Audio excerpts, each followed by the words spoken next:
our future, right? Mr. Chris Hollins, some love. He is so concerned about his sisters because we look like his mama, his sister, his wife, his daughter, you know.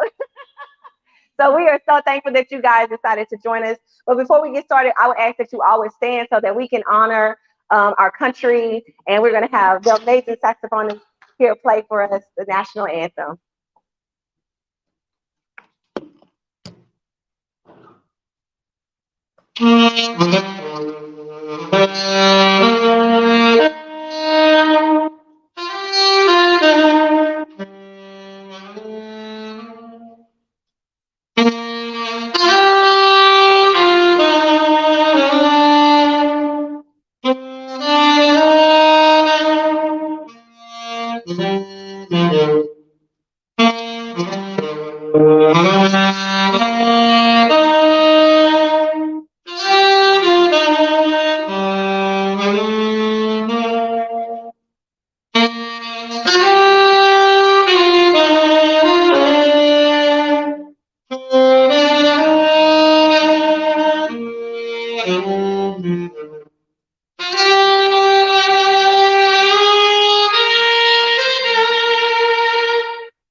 We got all the talent in the building.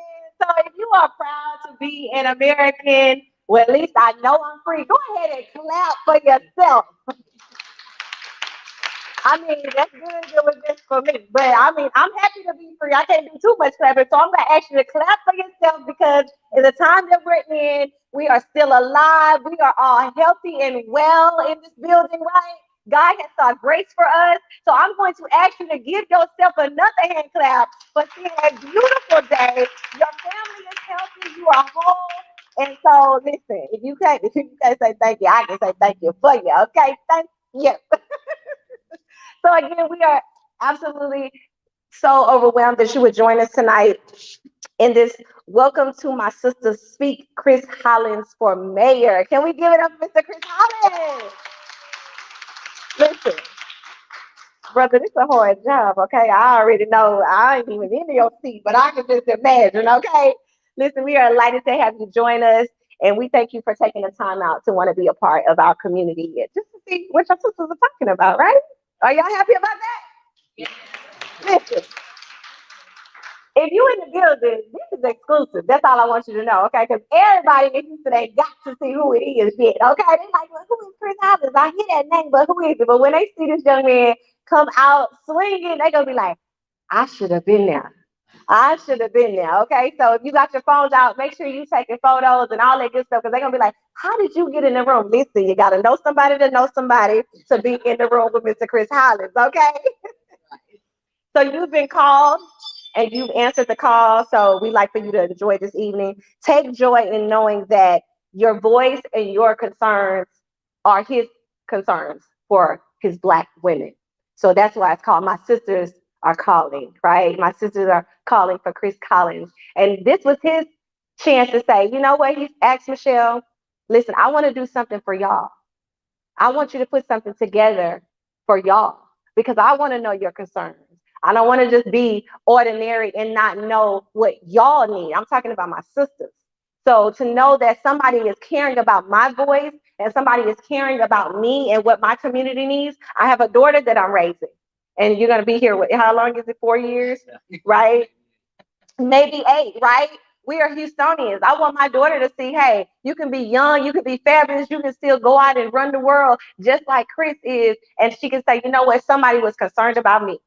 Somebody was concerned about me. I saw your daughter and your son in Mod Pizza one day, and I didn't know that was your children. I was like, these children are so beautiful. And then when Michelle told me she met you, and I saw your wife on the picture, and I said, I saw them kids in Mod Pizza.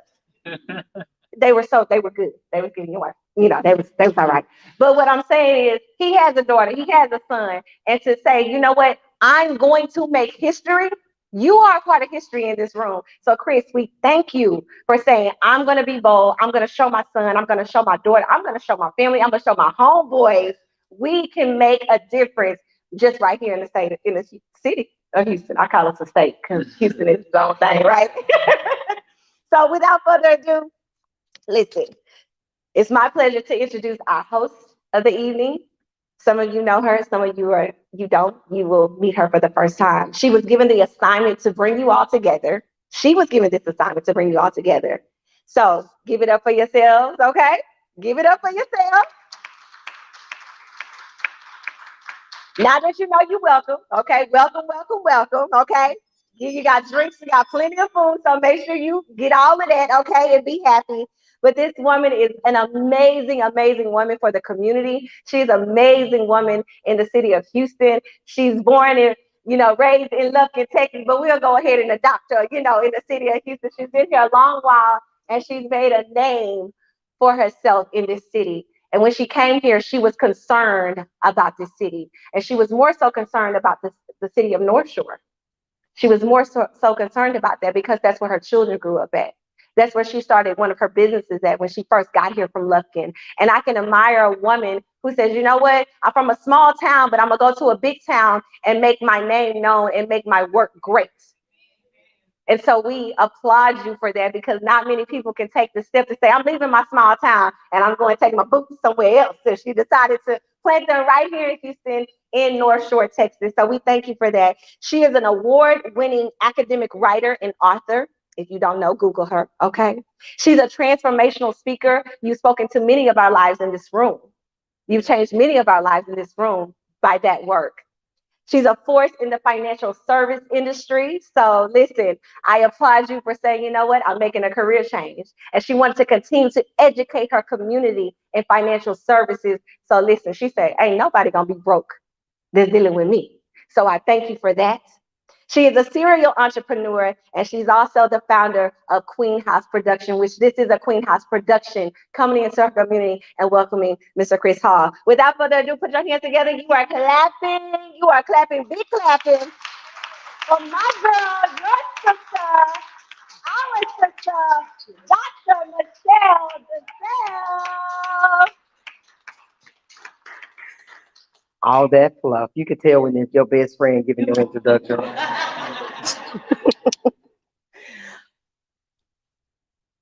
I'm gonna put my glasses on because I'm not trying to perpetrate a fraud that I'm a young woman anymore because I know my vision is bad. But I am so elated that you all are here. My favorite color is black, especially when it's attached to breasts and vaginas.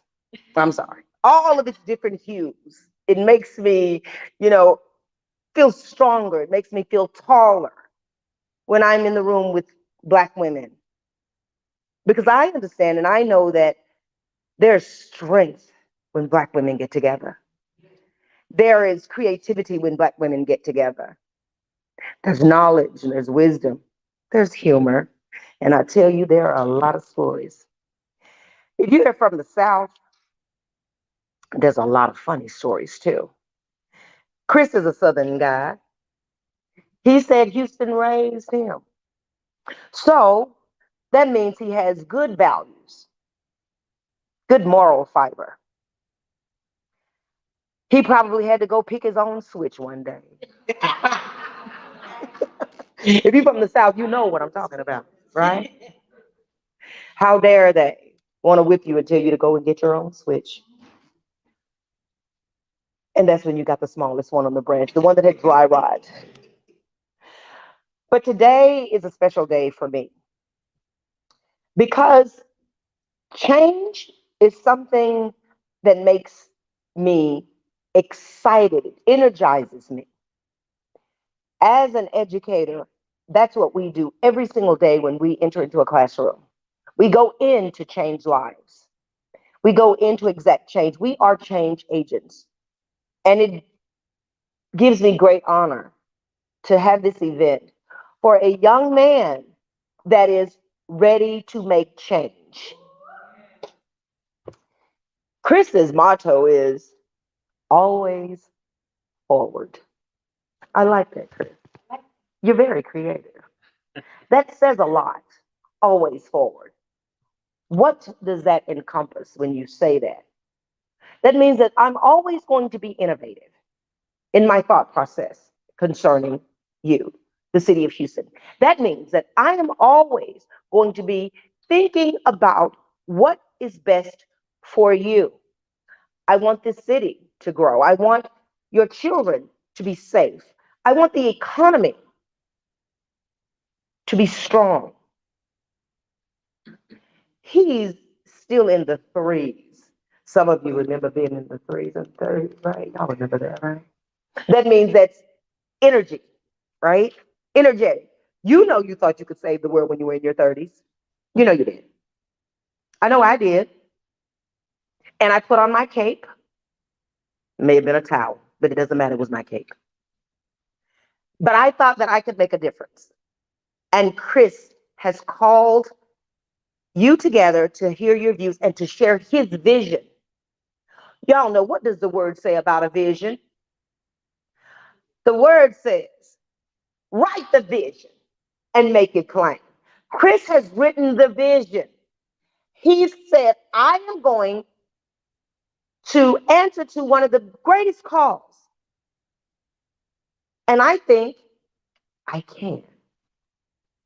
I know y'all know something about a nursery rhyme. The little engine that could, right? But it is a challenge to say you can. It doesn't come easy to say that you can. It doesn't come easy to say that I can make change, because not everyone agrees with your call. But that's not for everybody to understand, right? Your call is exactly that, your call. You've been called. But you could always have and look forward to God giving other people a passion for your vision. And I have a passion for Chris's vision. I believe that he can do what he said he can do, because we need energy. Now, I'm a woman of a certain age. I know my energy capabilities. But I believe that he can move them forward, right? Do you agree with me? So I want to take this time to acknowledge some very important people. We have in our midst some great people that have decided that, hey, I want to be a part of this as a sponsor. We have Finlit Live in the building, right? Donald Campbell Jr. is a part of what we are doing because he believes in the vision of Chris Hollins. It is an amazing YouTube channel that is educating our community about financial literacy. And he happened to ask me to be his co-host. He is a smart young man. It's amazing. Thank you so much, Darnell. We have also Michelle DeSalle, the Wealth Tattletale is also one of our sponsors.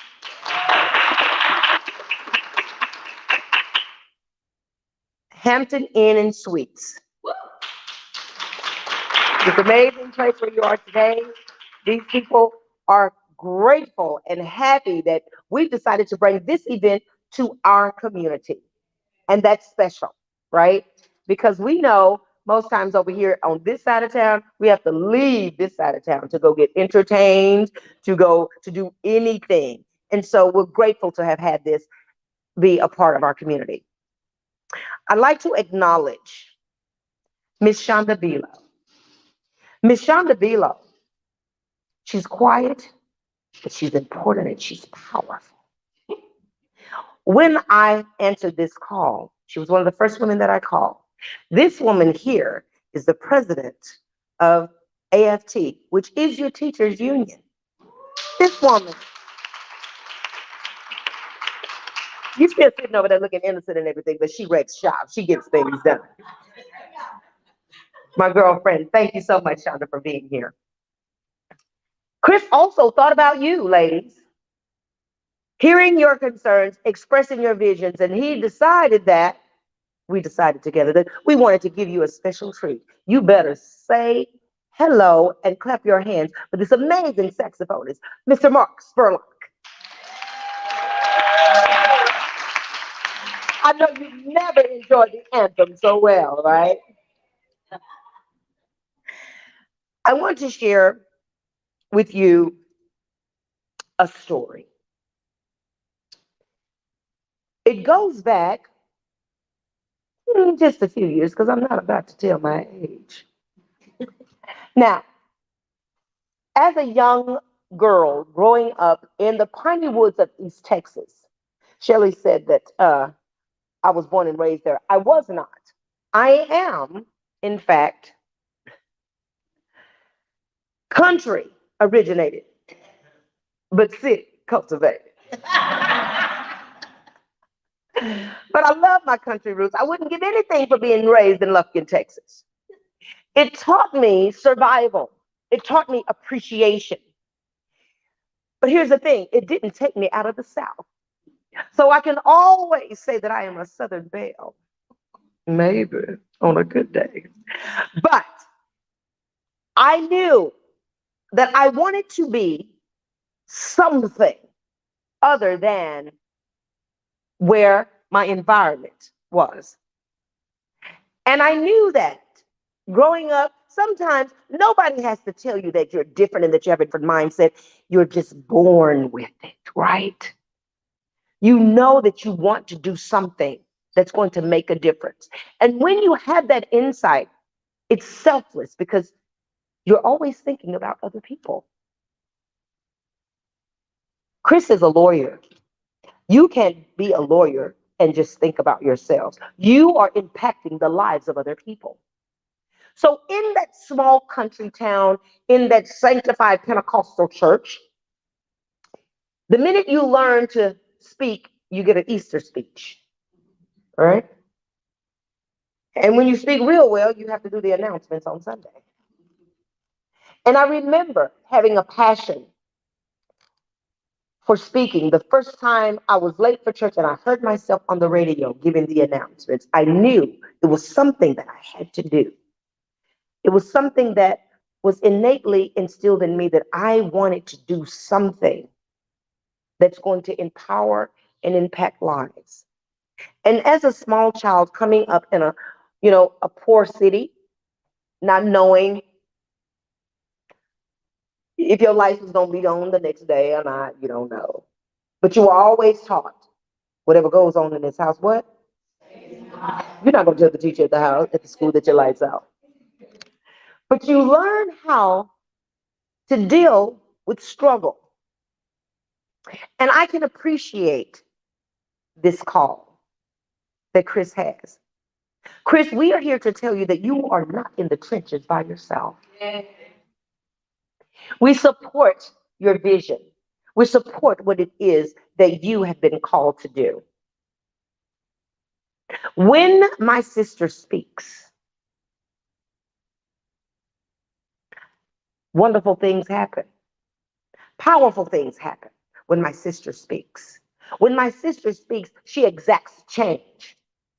When my sister speaks, people pay attention. When my sister speaks, you'd better be careful not to defy her decision. You're giggling, so I know you agree. But Chris is a wise young man. We can't yet count the rings on him, but we will later on once he becomes mayor, because everybody's issue is going to be Chris's issue, right? You remember when Obama took the office? He was a young spry man, but later on, Chris, he grew. Be prepared, okay? Because we're gonna be whining and calling and can you do this? Can you fix this? When you come, can you do all of this? Are you ready for it? That's why we're glad he's young. He can do it. He's fit for it, right? Clap if you agree with me.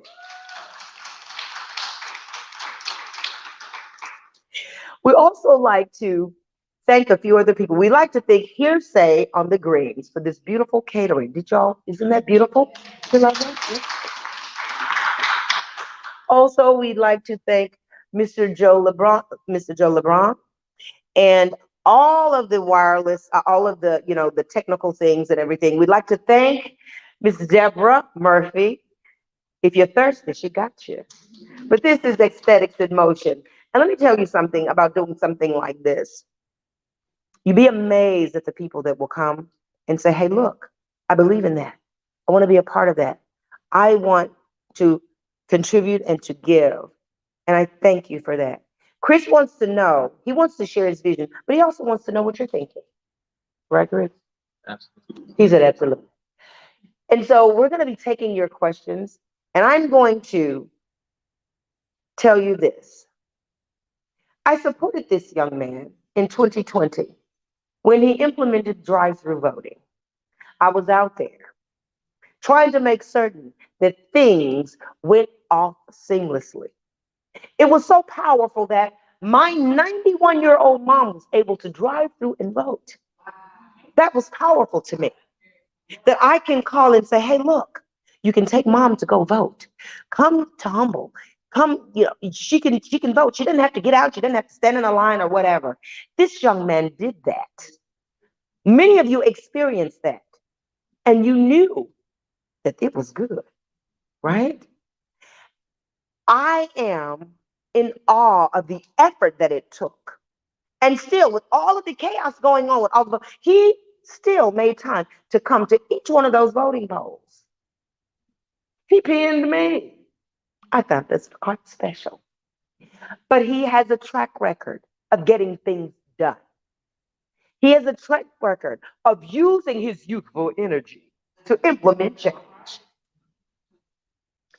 And I am honored to be able to introduce him to you because I think that this young family man, you can look at him, you can go to his website, and you can see that he represents values, integrity, strength, and honor. And I present to you Mr. Chris Hollins. Please give him an round.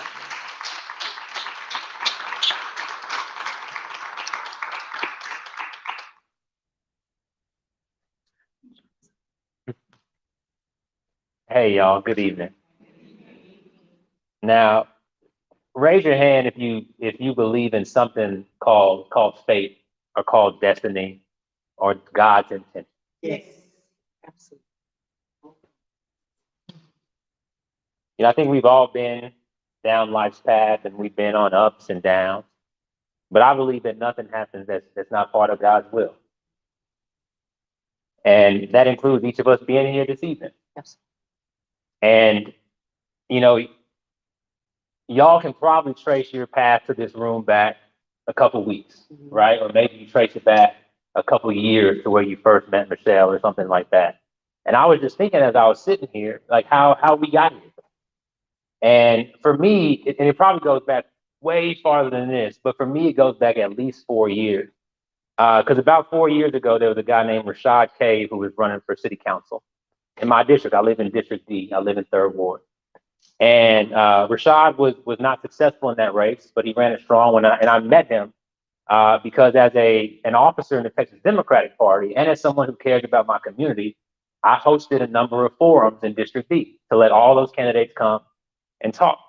So I met Rashad then. Rashad lost that race, but then he went on to become the chair of the Houston Black Democrats, and he remains in that position today. And then a couple of months ago, Rashad on a Friday night sends me a little flyer and says, "Hey, come to Mount Zion Church tomorrow, Saturday morning, and just talk to some seniors." And Rashad said, he's become a good friend over the years, and so I said, "Okay, I'll go." So I go there, and then I get there, and Miss Julia Davis is there. Yes. So Sergeant Davis is someone who is a leader on, especially on this side of town. And we bumped into each other at church and had a good time. And then a couple days later, Sergeant Davis says, "Hey, you need to come to the East Side to this event on, I forget what day it was, Tuesday, Wednesday." And so I go, and at that event, I bump into Michelle, who I had seen in 2020 when she was serving as one of the 11,000 volunteers across Harris County who got this vote. And I saw Brother Jenkins and a couple of other folks. And then we had a conversation, and she said, "How can I help?" And I said, "I know exactly how you can help, right? I want to be in front of more Black women. I want to share my vision. I want to listen. And so will you help me do that?" And she said, "Of course," right? And the rest was history. And each of you were touched in some way, and you're here this evening. And so I'm grateful to all of y'all just for being here. And I'm especially grateful to Michelle, to Brother Jenkins, to everybody who's been a part of this, to our sponsors. I almost shed a tear when he was playing that saxophone. I was like, do I love America this much? Or is this brother playing this sax? I mean, I was a patriot a couple minutes ago. I was ready to go. Thank you. You blessed us, brother. But for all the folks who made this possible, provide food, provide drinks, provide space, and just coming here and being a part of this experience, sharing your minds with us, and being a part of this tonight. For those who are joining virtually, thank you. I'm very, very grateful for this opportunity. Some of you know me, some of you may have read about me, but I'm just going to share a little bit about myself. I'm from Houston. Houston raised me. I'm a fourth generation Houstonian. I grew up in Southwest Houston, sort of in the Westbury area. My family, though, is a third ward family. My father went to Jack Yates High School. Both of his parents went to Jack Yates High School. And many of my aunts and cousins and uncles went to Worthing and Sterling. After we get past integration, one of my uncles went to Lamar. Growing up in Southwest Houston, my father was a police officer. He spent 34 years with the Houston Police Department. And my mother balanced a career as an administrative assistant with raising me and my two sisters and more than 20 foster children. Now, you talk about when the sister said something, right? I'm the little brother.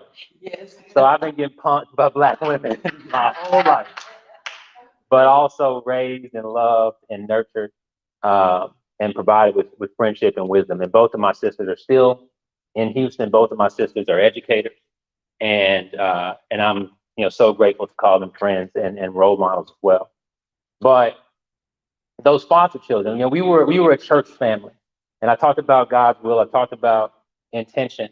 We were Sunday morning, Sunday night, Wednesday night, revive, Saturday choir practice. But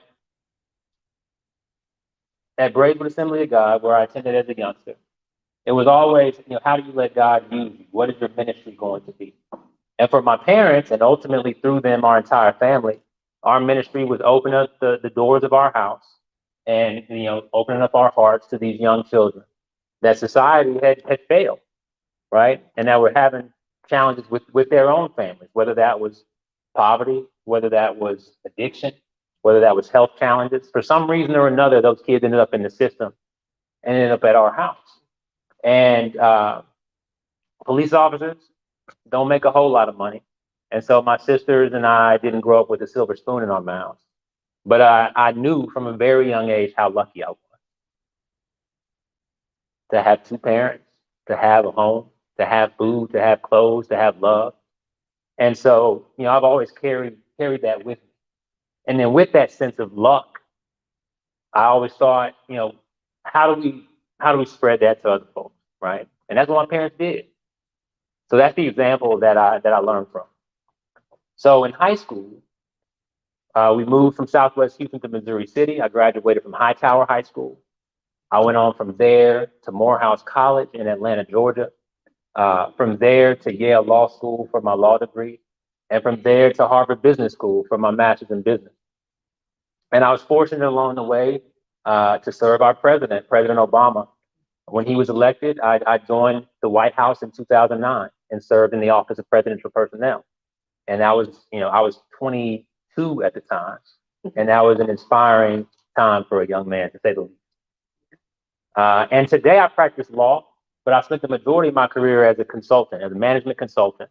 And what I did in that role was, we helped large Fortune 500 companies, but also large government agencies who were facing really tough challenges and who couldn't figure it out on their own.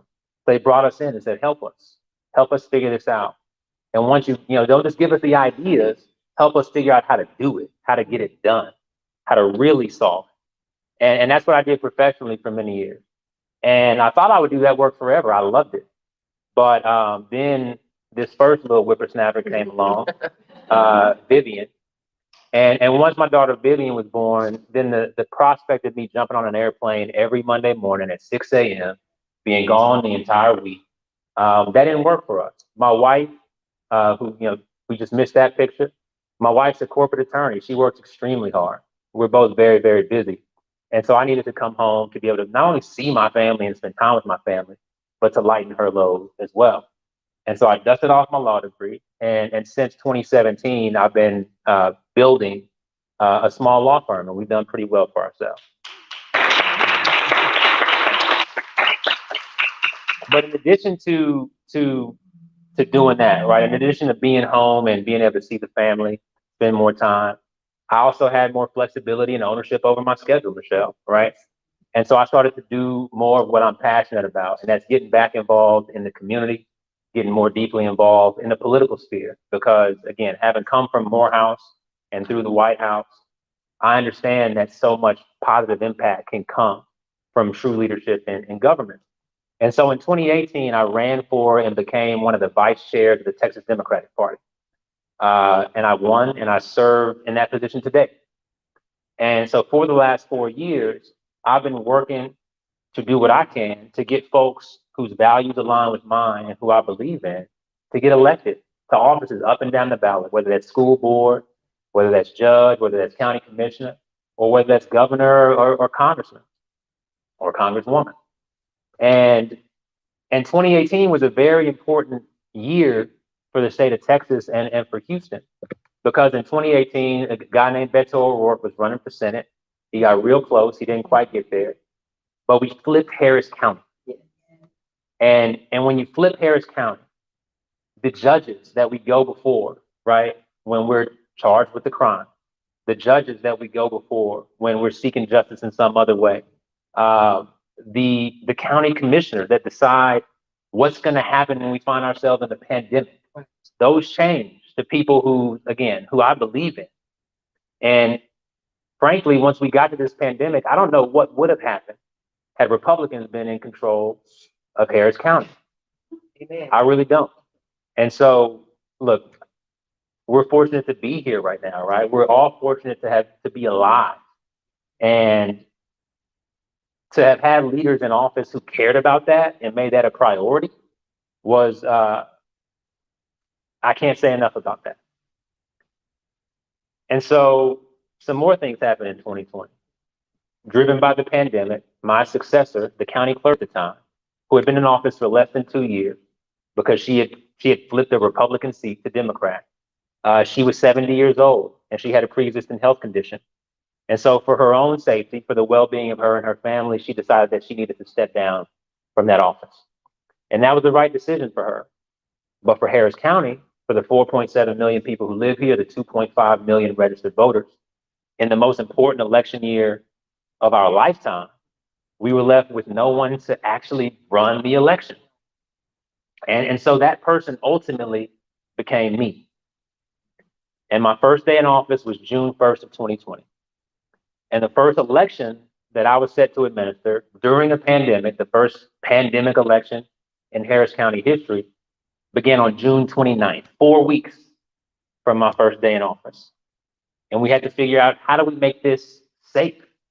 How do we make sure that people can cast ballots in a way that's not going to challenge their health? How do we make sure that people don't have to make the choice between their constitutional right that our foremothers and forefathers bled and died for, and my own life, right? And the lives of my family? And that was our mission. And so we got to work, right? I took all those problem solving skills and what I learned about business and what I learned about the law and said, what can we do to make voting as safe and as accessible as possible? Because even before the pandemic, voting wasn't that accessible. This is the hardest state in the country to vote in. And so how do we do that? And so we got to work. Myself, 350 or so dedicated civil servants in the county clerk's office, and a crack team of folks I brought in with me. And we got to work. And what came out of that was a 24-point plan to make voting safe and accessible and fair and efficient and secure. That security part's important. It is important. And so I won't bore y'all with every single point in that plan, but a couple of those things were drive-through voting. Yes. 24-hour voting, so that our shift workers and our doctors and our nurses and our first responders could cast a ballot. So many folks on the east side of town who work at the Port of Houston who get off at 2 and 3 in the morning. On one night, not every night, on one night, we let them vote. Wow. That sounds crazy, doesn't it? That's shame. And we tripled the number of early voting centers, not only to allow for social distancing, but to make it 3 times as likely that you had a voting center near your house, near your place of worship, near your place of business. For those who were voting by mail, we encouraged our seniors to vote by mail. We made sure every single one of them had a vote by mail application because that was the safest way to vote for them. And if they wanted to use that, they could. If they wanted to come drive through or walk in, they could do that too. But we said, look, to make it easy for you and to give you that peace of mind that your vote's going to be counted, that this is a secure election, we're going to institute online tracking of your mail ballot. So the same way you track your Amazon package to your house, you can track your mail ballot and make sure that your vote counted. And so these things that we're doing, right? I wasn't doing that stuff because I'm a liberal, right? I wasn't doing that stuff because I'm a Democrat or because I'm progressive.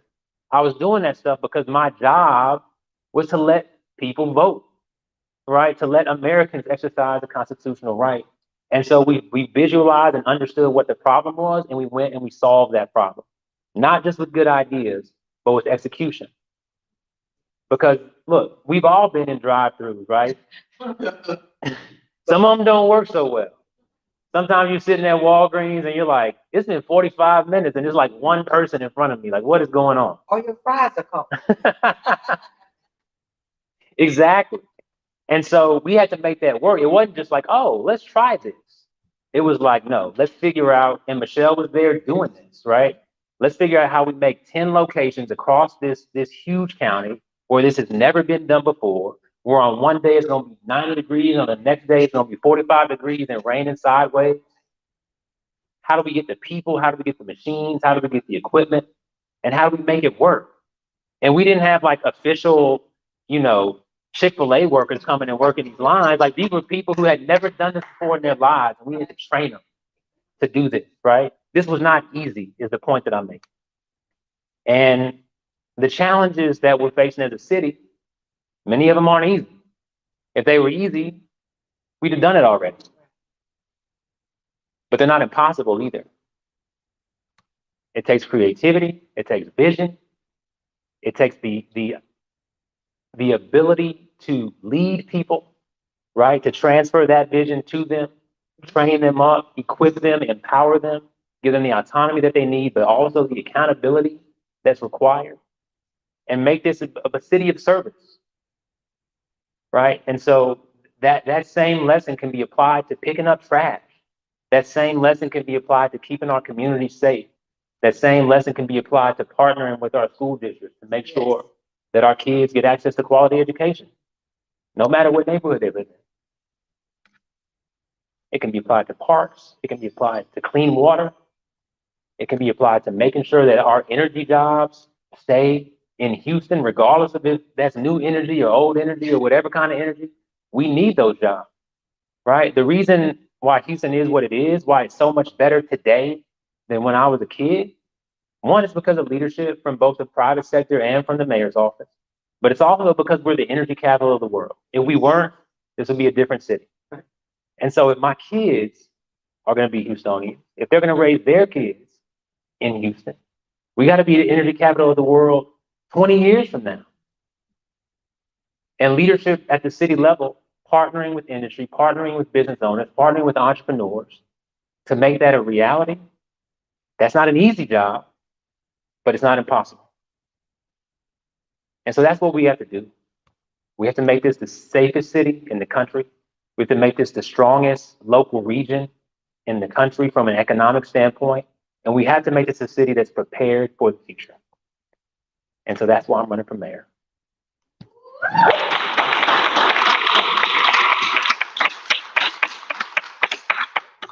And this is real, right? This isn't like a job thing for me.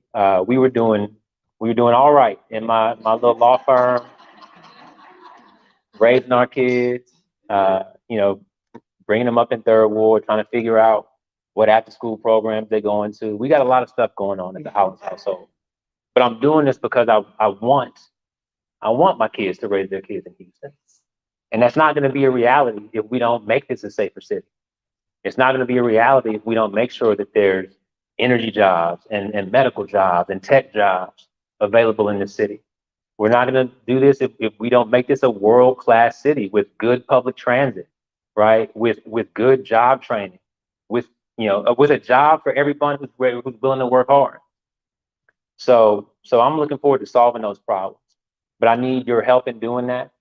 I need your support, not just to get into the office, but I also need your ideas, your thoughts, your feedback as we think about how to solve these problems. And I'll leave you with this. I didn't make up drive-through voting. When I got in office, I called every single jurisdiction across this country that had already had an election during COVID. And I said, what y'all do? And I said, what did you do that worked? What did you do that didn't work? So we don't do that. What do you wish you would have done now that you've been through the process that we can do? Right? And one of those conversations, when we called up to Wisconsin, was we let people vote from their cars. I said, oh, that's interesting. And then we brought it down here. And then we perfected it.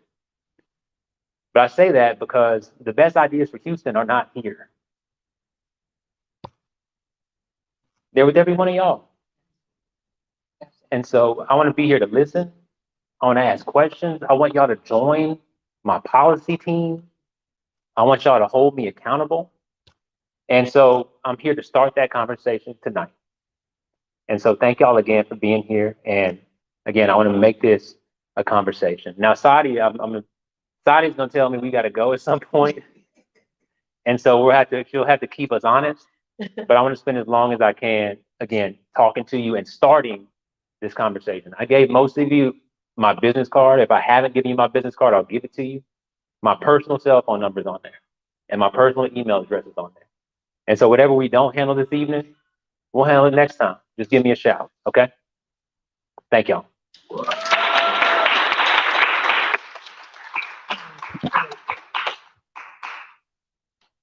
Don't y'all just feel like this was your nephew up here? Don't y'all feel like a bunch of aunties, right? Or little sisters or what have you? Innovation is what I got from that also. To call a city and find out what they did so that you will not fail your city. It takes thought, innovation, and consideration. Thank you, Chris. Ms. Velo is here with us. And as an educator and being the president of a union, it's very powerful because that's what all of this boils down to. Chris is having to educate us on his policy and his vision. I want to allow Ms. Velo to come and to tell you who she is and what she does and how we can be of service to each other. Shonda Velo. Thank you, Dr. Michelle. Thank Appreciate you. The Honorable Chris Hollins. I'm glad to meet you, and also to the community here that is witnessing this. As Dr. Michelle said, my name is Shonda Velo, and I Before I taught for 15 years in Channelview ISD as a special education teacher, I was a foster parent. I'm not foster parent, I was a caseworker for Child Protective Services. So I probably have placed some child in your mother's home. Um, I worked there maybe about 30 years ago. So you never know. But with all that being said, I do want everybody to know that I am the proud president of Northeast Houston AFT, where we service Galena Park, Channelview, and Sheldon ISD. There's a vast difference between us and another organization that calls themselves a unit. We are a union because our brothers and sisters are part of the AFL CIO. With that collaboration, that is what gives us the power to endorse and enforce and make sure that our members receive their due process. We do not take any administrators, and we service the community here in this area. We are vital. We are very important. We, on top of collecting our dues, we also donate, if they would like, to a campaign on political education, which that campaign we endorse candidates. We recently endorsed, if you, who lives in the Galena Park area? Nobody? Oh, okay. Okay, thank you. We recently endorsed a school board candidate in Galena Park, Juan Flores. So I would appreciate if you would vote for him because as an educator in public school systems today, for the last 3 years, this year was the worst year that teachers had to experience. It, on top of returning back to face to face, they were also challenged with returning back at a normal capacity. So a lot of them had health issues in their own home, and a lot of them also had students in their classrooms that experienced a lot of grief. So, with that being said, I would appreciate if each one of you all would make sure you have children in the public schools. Anybody? Grandkids? Just a few? Oh, just a few. Okay.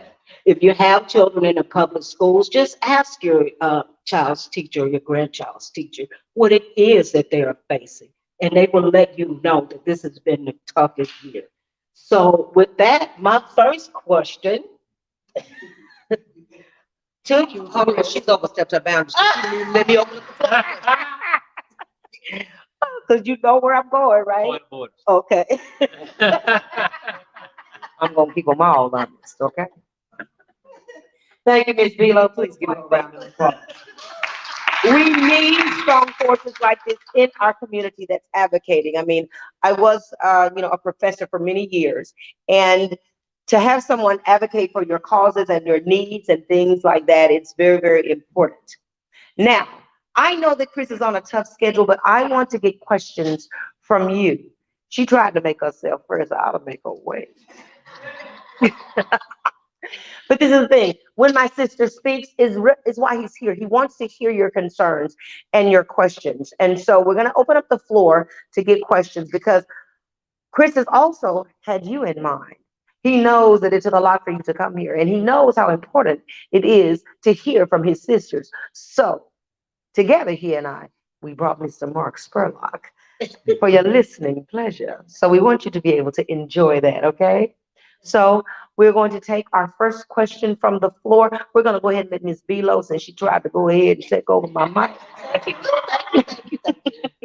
Uh, Chris, my first question to you is, what are you going to do to bring labor to the table? It is extremely important that you know labor endorsement is significant.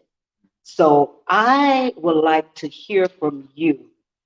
What are you going to do to bring to get an endorsement or to be mayor of Houston from the AFL-CIO?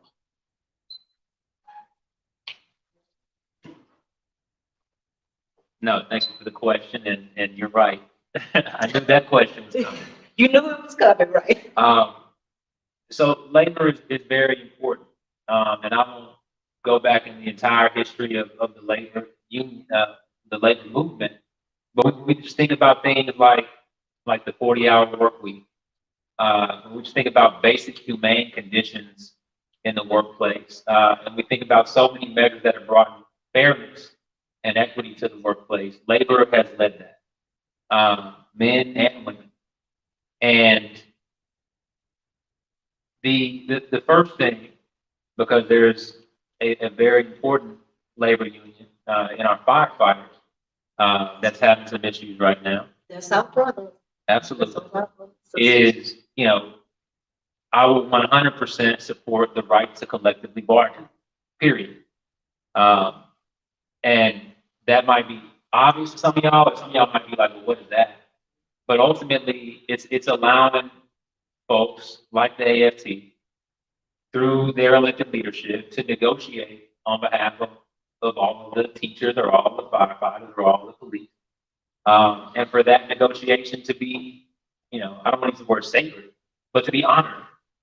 And so that's step one is I will support that hands down. And I shouldn't even have to say that, but I will. From there, with each of, and I'll just broaden this well beyond labor, right? I'll talk about Black women, talk about folks in the LGBT community, folks from, the various faith communities. The way to support you is to listen, and not to listen at a city council meeting when you get your 3 minutes to speak, but to have you at the table in important conversations that affect you. And that goes, again, issue by issue, right? If we're think about who we're serving. Even with the police, right? We're serving Houstonians, we're keeping Houstonians safe.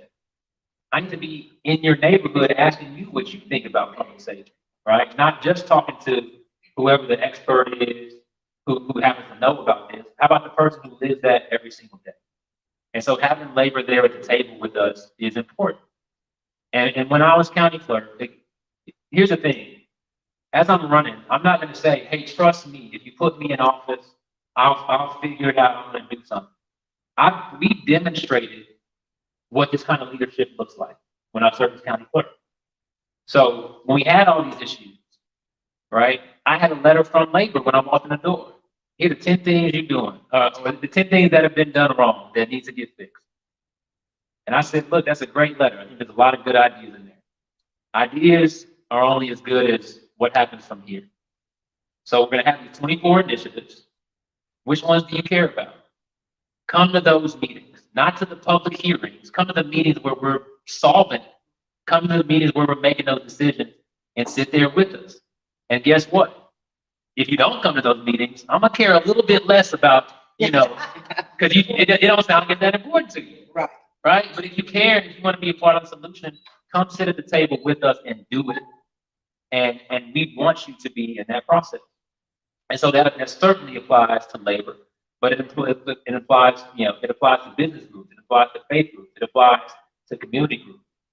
Help us by being at the table with us and being part of the solution. And that's how we're going to move forward together. Thank you. Thank you for being so thorough in answering that question. We have another question from the floor? Yes, it's Kyra. You need to come back. No. I'm not gonna leave. I want to say that I'm proud that you mentioned that it was not easy because a lot of times people get up there in politics and say, I got this and you just said my key government keep me for who I like to vote for. I don't like the people get up there and say, I promise I'm gonna do this, but you can't promise anything. We have to work together to make something happen. But what I was gonna bring up is the fact of safety. When you mentioned about safety, when you become the mayor, Metro has always been one of our major problems for is safety. So if we can make a new rule in some kind of way where when you go to any hospital, they have to do Harris County, you have to show your ID. I feel that would help a lot of safety too, because no ID, no bus ride. Mm. So you won't have to worry about just random people getting on the bus because of unsafe conditions with senior citizens and everybody else. Sure. Yeah, and we have to think through these issues, right? Safety is the number one point for me. And I mentioned I'm the son of a police officer. This year, I've been to funerals of police officers, right? And far too many of us have been to funerals of friends and family members who have been victims of violence. And so that's a very serious concern for our community. And on every issue like that, we're going to think through, and again, I'm not going to sit here and say, I got the answer right today, right? But we're going to think through how to make that work, right? Because you mentioned, say, an ID to ride the bus. Well, I get it, right? I get why you would think that. I also know that there are folks who don't have IDs. There are elderly, our grandmothers who don't carry around some form of ID. So how do we accommodate that, right? And so every problem that we're faced with, we're going to think through it and think it all the way down to the person level, to the individual that's going to be affected by that. I think about sort of customer service, and when I used to say that, I would say, who's our customer when I was county clerk? And they said, you mean who's our constituent? And I was like, what's a constituent? Our customer, the person who we're serving, the person who it's our job to make their life easier, their experience more positive. And so, for Metro, it's obviously our riders, but we also, think about our drivers and their safety and everybody else. And I happen to serve on the Metro board, by the way. I've had the honor for the last year or so of being in that position. And I serve on the customer service and operations committee. And I think every day about how we can make that better.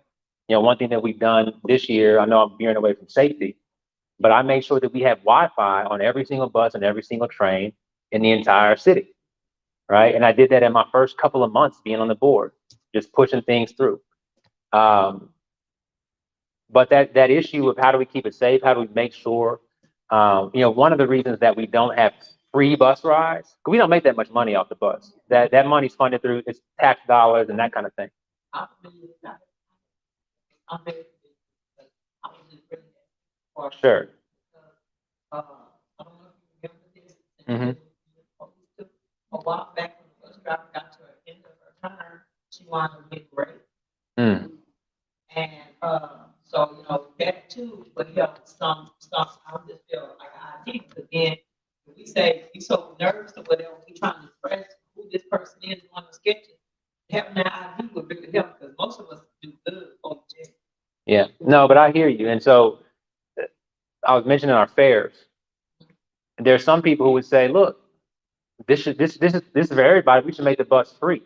And I'm not necessarily opposed to that, but part of the reason why we charge money is just to make sure that there are not, folks who are going to cause trouble on the bus, so that there are people that we know that they want to be on there because they're willing to pay to be on there, right? And so we're thinking about it at that level, and we can always do better, always. And safety again is a primary issue. It's issue number one. If we're not safe, the rest of it don't matter. And so I'm committed to safety, and I'm thinking through every piece of that, and that certainly includes passengers on Metro. So thank you for the question. Another question? I'm a local real estate agent here. Being angry, but most of my concern is for the women. These women are currently now living in homeless shelters from Montgomery County, Harris County, and even some questions and there are standings of homeless shelters longer than they should. Now, 2020 having COVID, the domestic violence era went up really high.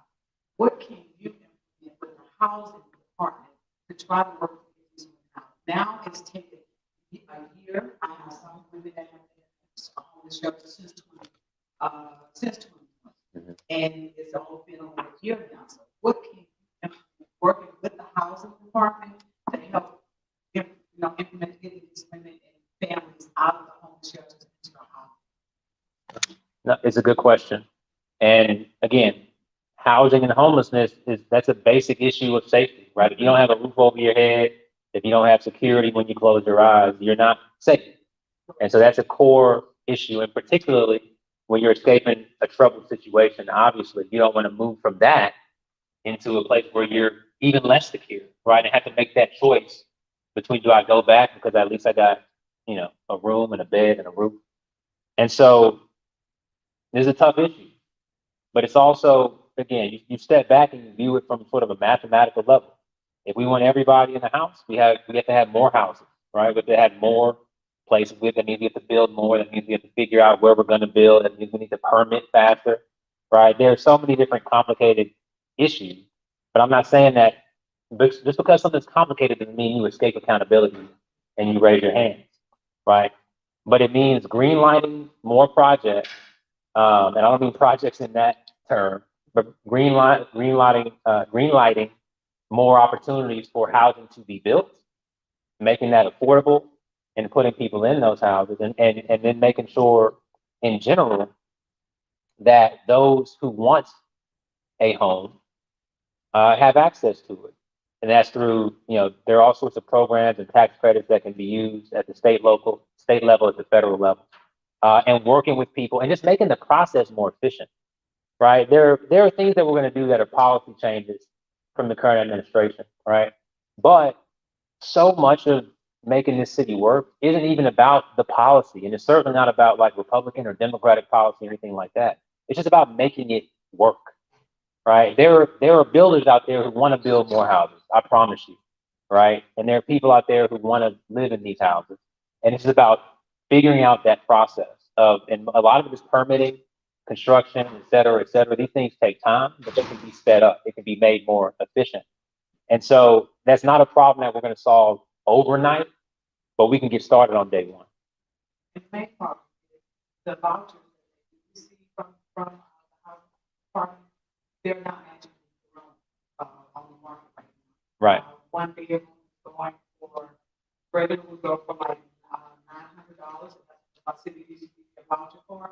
But right now, one bedroom is going for $1,500. Yep. So they're not matching us. So it's all of these families that have to stay in shelters for even longer because they can't find houses to match vouchers.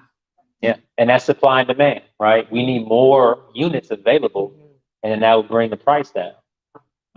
And so it's part of that is the same issue, right? When something's more scarce, now it costs more. When it's more plentiful, it costs less. And so it's about figuring out what neighborhoods need those units, right? Not just saying, oh, put it right there. There's some land, but figuring out where we need to have them. And also not making the place where we build affordable housing, now that's going to be the new center of poverty for the city, right? We need to make sure that's sort of mixed evenly across the city, so that just because you're living in an affordable unit doesn't mean you walk out and you see, oh, well, we don't have a park, we don't have a good school, we don't have these things, right? Some dignity has to be a part of that too. The scared, you did it, scared me.